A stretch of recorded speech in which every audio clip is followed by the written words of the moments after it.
We've had several videos recently where the prices were astronomically high, massive failure, engine failures. We finally got one in. It's very simple, very easy. Let's take a look at what's wrong with this Malibu.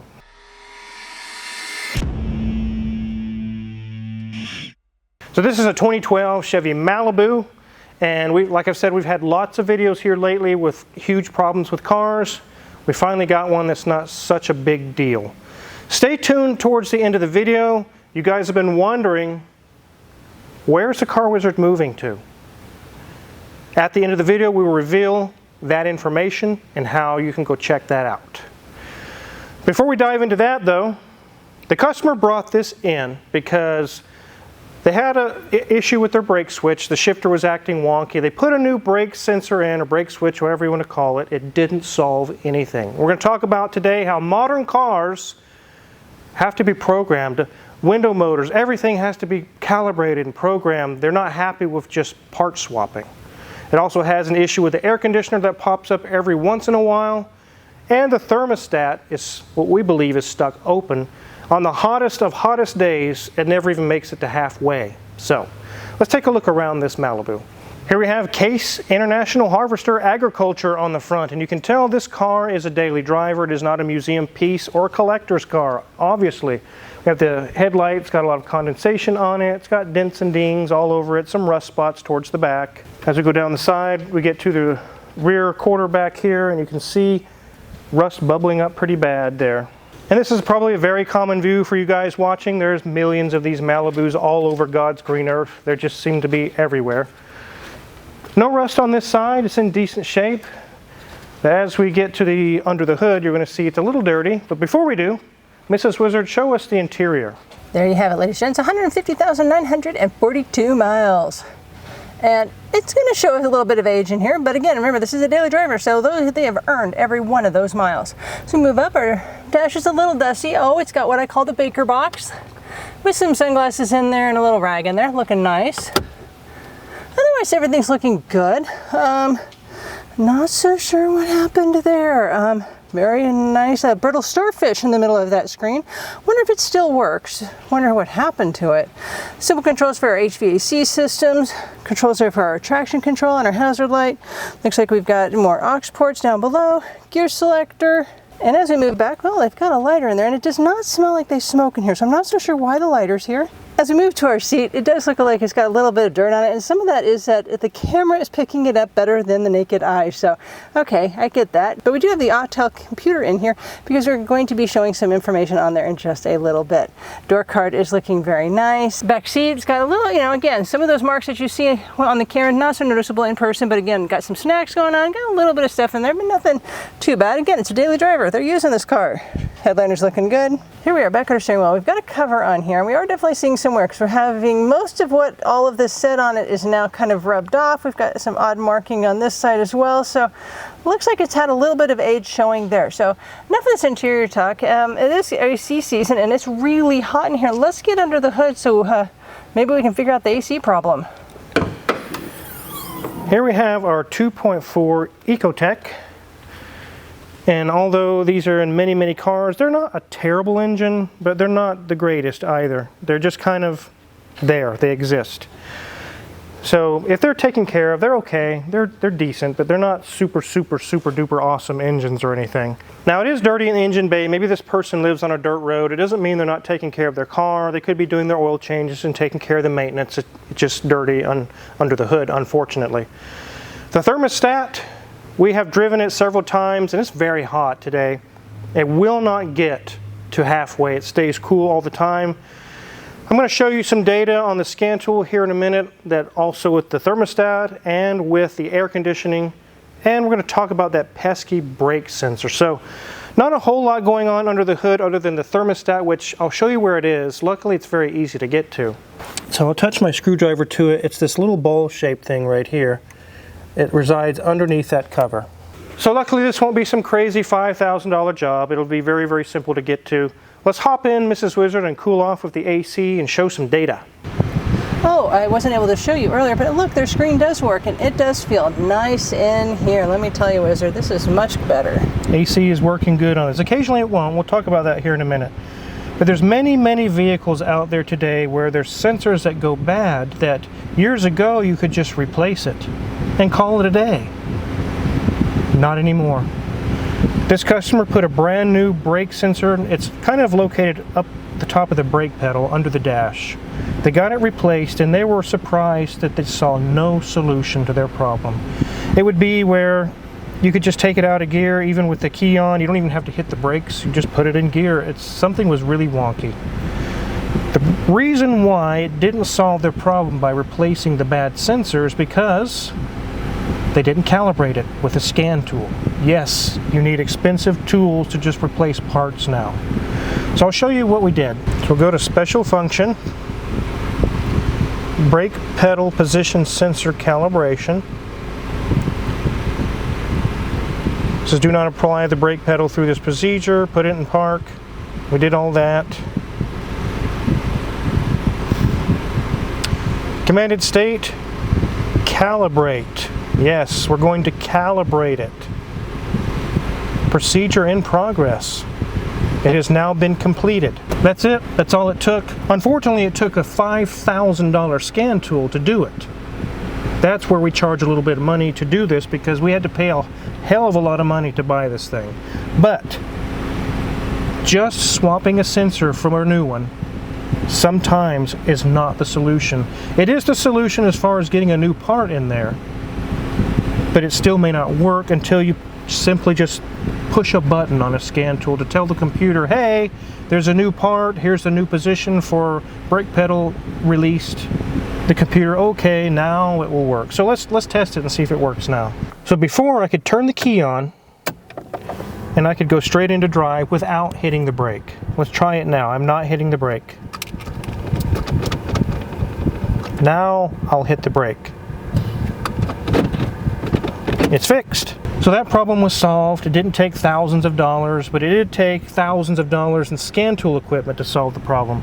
So make sure to keep that in mind. You replace a part, it didn't fix the problem. It may be that it needs to be programmed or calibrated. Now, let's move on to this thermostat issue. We see our temperature gauge here. It is currently above the quarter mark. It will never go any higher. So what is it, the gauge? What is it? So let's get some data here and let's take a look at what it could be. Go to Engine Control Module, Live Data, Engine,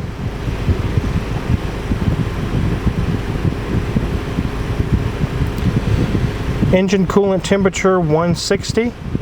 It says right there. We drove it around for quite a while. It won't come above 160, maybe 170 if you really drive it kind of hard.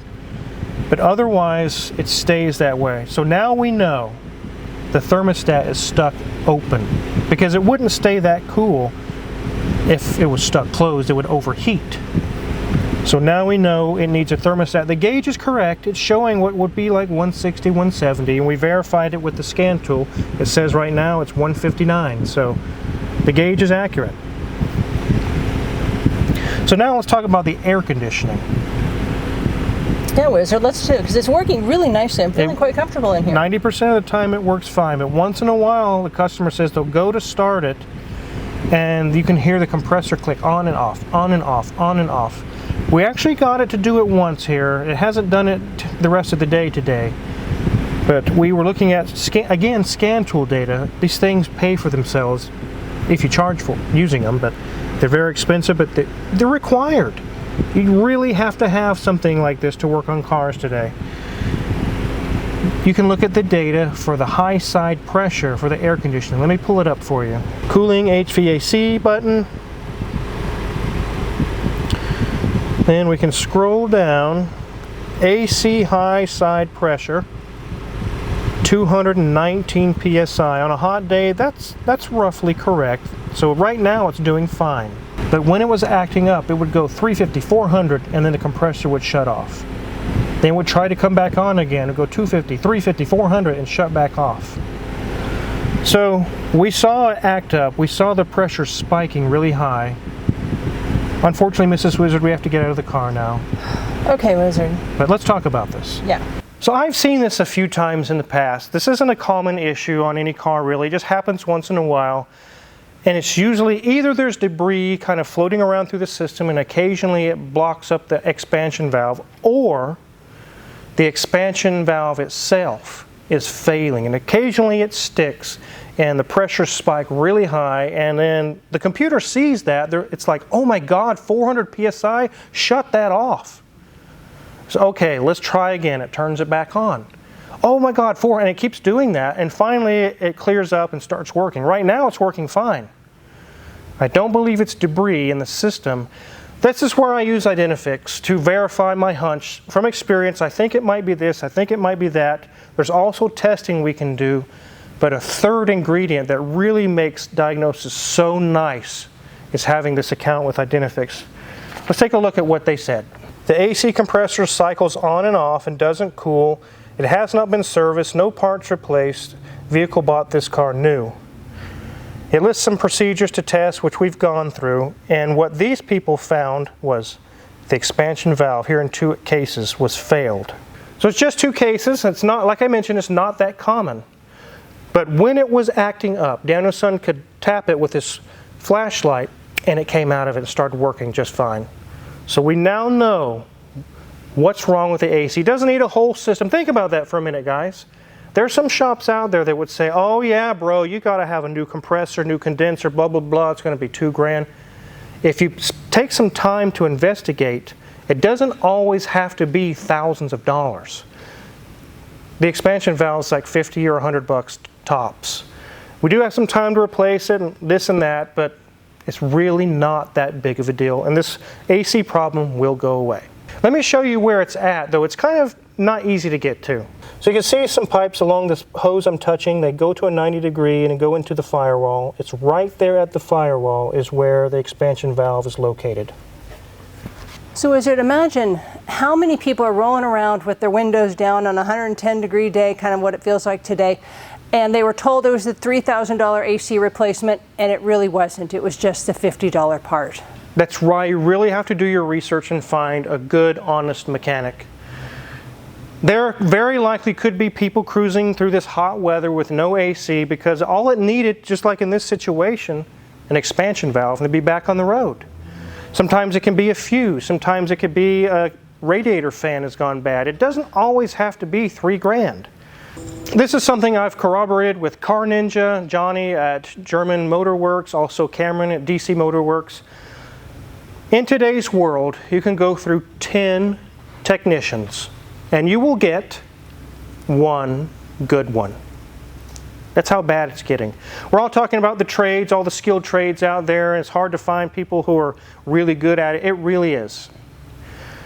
And as a shop owner, when you do find that one, you can't cheap out. You're going to have to pay them a good wage. I pay my guys a good wage here, and they really appreciate it.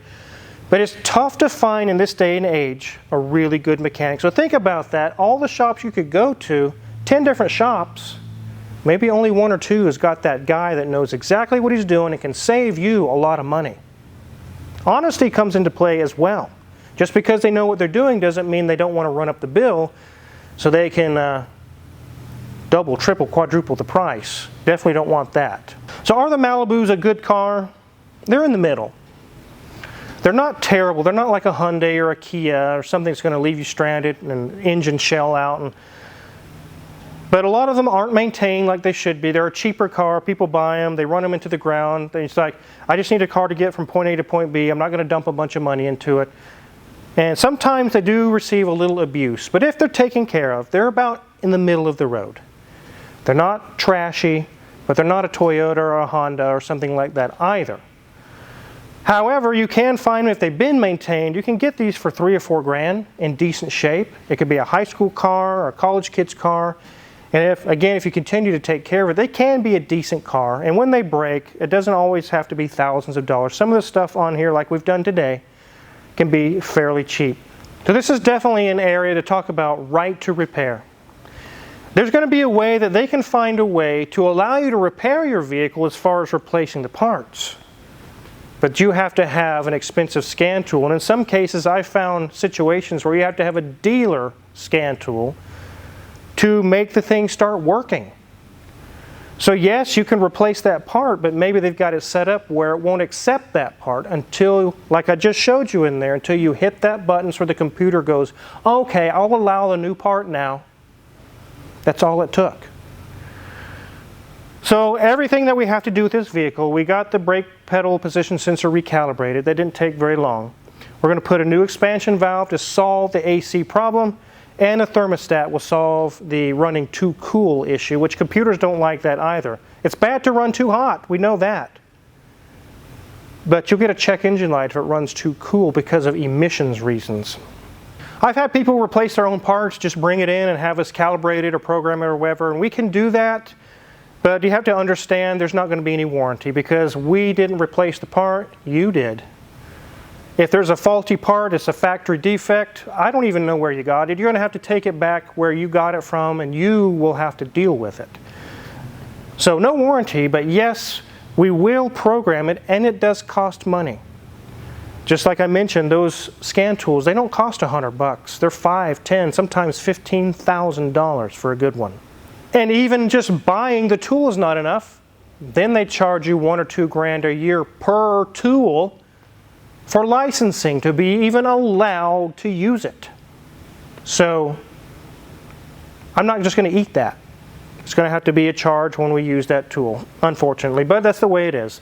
I don't know of any shop that hooks up a scan tool and says no charge, because they had to really spend the big bucks to get that big tool.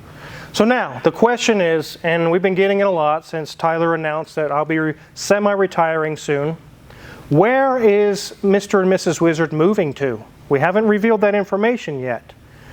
But if you click the link in the description below, it'll take us to our realtor's YouTube page where they actually put out a video and I do a small interview with the realtor. It reveals where we're going and all that great information. So make sure to click on that link. That'll take you, it'll answer your question for you. Where are we going to be moving to?